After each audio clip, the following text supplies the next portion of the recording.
Perché io, Paoli, il prigionier di Cristo Gesù, per vostri ben paians, oveis di sicuro in tutta fevelà dal mistero di grazia che Dio mi ha dato in consegna per vostri ben, come che per rivelazione mi è stato palesato il mistero che suoi fevelati in struc comodenant. Le int o poteis capice sorte di conoscenze che io hai dal mistero di Cristo, che te generazioni passadis non gli è stato palesate gli uomini, come che come è stato palesato mediante ai spirit, ai santi, apostoli e profetis. Che i paians sono stati mettuti alla stessa eredità, sono pas da stesso corpo e in diritto di partecipare alla stessa promessa di Cristo, Gesù, mediante il Vangelo. Di che Vangeli io sono diventato il servitore, secondo il don di grazia che Dio mi ha dato in virtù del suo forza.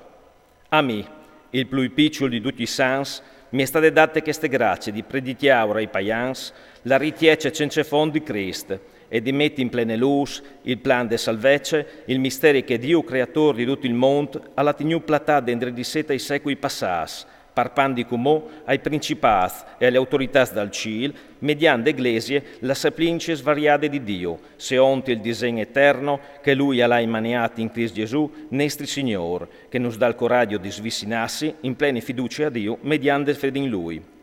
Us prei dunque di non lasciarsi buttare giù per colpe di tribulazioni che io supporti per voi, perché sono la vostra gloria.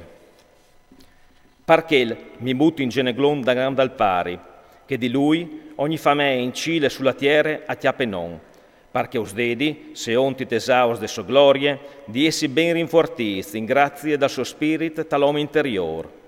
Cristo, che al sedi di tiase mediante fede, tai vostri curs e così indirizzasse fondasta l'amor, o vedis la possibilità di capire, insieme con tutti i sans, il senso dell'ardiece, dell'undiece, de altece e de profondità. Venastai di conosci l'amor di Cristo che val più di ogni altra conoscenza e così si colmais di tutta la plenezza di Dio.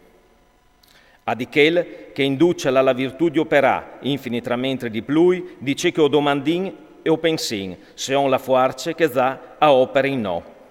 A Lui la gloria in te Eglesie e in Cristo Gesù, per tutti gli etis, dai secoli dei secoli. Amen.